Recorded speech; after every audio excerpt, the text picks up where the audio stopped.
Friends இன்னைக்கு சப்பாத்திக்கு சூப்பரான சைட் டிஷ் ஒன்று செஞ்சு காமிக்க போகிறேன். ரொம்ப ஈஸியாக குயிக்காக முடிச்சிடலாம். 10 நிமிஷத்தில் வேலை முடிஞ்சிடும்.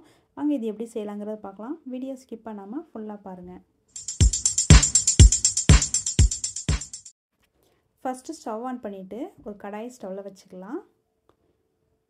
இப்போ இதில் பார்த்திங்கன்னா 1 டேபிள் ஸ்பூன் அளவுக்கு ஆயில் சேர்த்துக்கிடுறேன். நான் இன்றைக்கி பார்த்திங்கன்னா கடலெண்ணெய் ஆட் பண்ணியிருக்கேன். இதில் இந்த மாதிரி பெருசு பெருசாக கட் பண்ண வெங்காயம், ஒரு 2 வெங்காயம் நல்லா பெருசு பெருசாக கட் பண்ணி இதோடய ஆட் பண்ணியிருக்கேன். இதை ஜஸ்ட் ஒரு 2 நிமிஷம் மட்டும் வதக்கிக்கிடலாம். நெக்ஸ்ட்டு 2 தக்காளி மிக்ஸி ஜாரில் போட்டு நல்லா ஃபைனாக அரைச்சி எடுத்துக்கலாம்.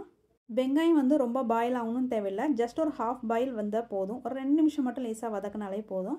பாருங்கள், இந்த அளவுக்கு வதக்கிட்டு எடுத்துக்கலாம். நெக்ஸ்ட்டு இதே கடாயிலே 1 டேபிள் ஸ்பூன் அளவுக்கு எண்ணெய் சேர்த்துக்கிடுறேன். இப்போ இதில் கொஞ்சமாக 1/4 டீஸ்பூன் அளவுக்கு கடுகு சேர்த்துருக்கேன்.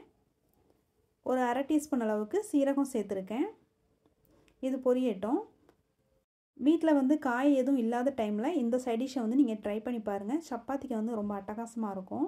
நெக்ஸ்ட்டு பார்த்திங்கன்னா இப்போ கடுகும் சீரகமும் நல்லா பொரிஞ்சதுக்கு பிறகு நான் கொஞ்சமாக வெங்காயம் சேர்த்துக்கிட்டேன். ஜஸ்ட் தாளிக்கிற அளவுக்கு கொஞ்சமாக வெங்காயம் சேர்த்துக்கலாம்.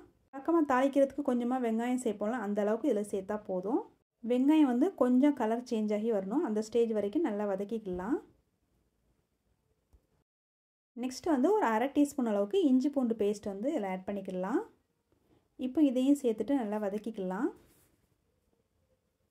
ஃப்ரெண்ட்ஸ், இந்த சைட் டிஷ் பார்த்திங்கன்னா சப்பாத்திக்கு மட்டும் இல்லை, இட்லி, தோசை, அப்புறம் பூரி, இது எல்லாத்துக்குமே ரொம்ப நல்லாவே செட் ஆகும். கண்டிப்பாக இன்றைக்கி டின்னருக்கு நீங்கள் ட்ரை பண்ணி பாருங்கள். ட்ரை பண்ணி பார்த்துட்டு கமெண்ட்டில் எப்படி வந்துச்சு அப்படின்ட்டு கமெண்ட் பாக்ஸில் கமெண்ட் பண்ணுங்கள். இப்போ பார்த்திங்கன்னா இது எல்லாத்தையுமே நல்லா வதக்கின பிறகு நம்ம அரைச்சி வச்சுருந்த டொமேட்டோ பேஸ்ட்டை இதோட ஆட் பண்ணிக்கிடலாம். இப்போ இதை நல்லா வதக்கிடணும். இதோட ராஸ்மெல் எல்லாமே போகணும். அந்த ஸ்டேஜ் வரைக்கும் நீங்கள் நல்லா வதக்கிக்கோங்க டொமேட்டோவை. ஓகே, இது நல்லா வதங்கட்டும்.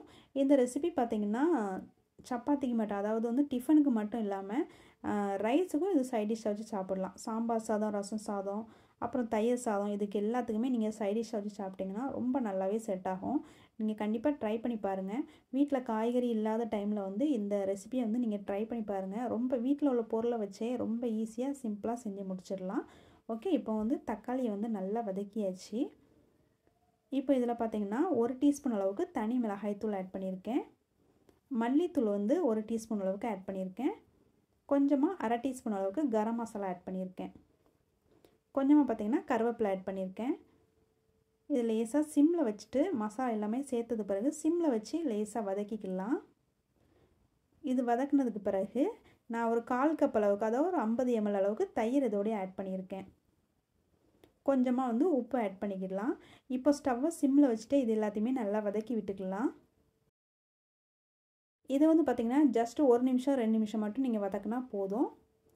ஓகே, நெக்ஸ்ட்டு பார்த்திங்கன்னா நம்ம வதக்கி வச்சுருந்த வெங்காயத்தை இதோடய ஆட் பண்ணிக்கலாம். ஆட் பண்ணிவிட்டு கொஞ்சமாக ஒரு 1/4 டம்ளர் அளவுக்கு தண்ணி ஆட் பண்ணுறேன். ஆட் பண்ணிவிட்டு இது எல்லாத்தையுமே ஒன்று போல் மிக்ஸ் பண்ணிவிட்டு ஸ்டவ்வை சிம்மில் வச்சுட்டு மூடி போட்டுட்டு ஒரு 2-3 நிமிஷத்துக்கு ஸ்டவ்வை சிம்மில் வச்சு கொதிக்க விட்டுடலாம். இதோட ராஸ்மெல்லாம் போகட்டும். இதில் பார்த்திங்கன்னா தண்ணி கம்மியாக தான் ஆட் பண்ணியிருக்கோம். அதனால் சீக்கிரமாகவே அடி பிடிச்சிரும். அதனால் பார்த்திங்கன்னா ஒரு 2-3 நிமிஷத்துலேயே நல்லா கொதிக்க வச்சுட்டு பக்கத்தில் நின்னே பார்த்துட்டு நீங்கள் ஸ்டவ்வை ஆஃப் பண்ணிக்கோங்க. ஓகே, தண்ணி எல்லாமே ட்ரை ஆகி இந்த கன்சிஸ்டன்சிக்கு வந்ததுக்கு பிறகு நீங்கள் ஸ்டவ்வை ஆஃப் பண்ணிக்கிடலாம். இந்த சைட் டிஷ் பார்த்திங்கன்னா ரொம்ப டேஸ்டியாக காரசாரமாக ரொம்ப நல்லாயிருக்கும்.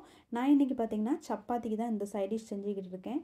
உங்கள்கிட்ட கஸ்தூரி மேத்தி இருந்துச்சுன்னா இது கூட ஆட் பண்ணிக்கிடலாம் ஃபைனலாக. ஓகே ஃப்ரெண்ட்ஸ், அவ்வளோதான். நீங்கள் ட்ரை பண்ணி பாருங்கள். வீடியோ பிடிச்சிருந்துச்சுன்னா லைக் பண்ணிக்கோங்க. மறக்காமல் என்னுடைய சேனலை ஃபஸ்ட் டைம் பார்த்துருக்கீங்கன்னா சப்ஸ்கிரைப் பண்ணிவிட்டு பாருங்கள் ஃப்ரெண்ட்ஸ். நான் மறுபடியும் வேறு ஒரு ரெசிபியில் உங்களை மீட் பண்ணுறேன். இது வரைக்கும் நீங்கள் வீடியோ வாட்ச் பண்ணதுக்கு தேங்க்யூ.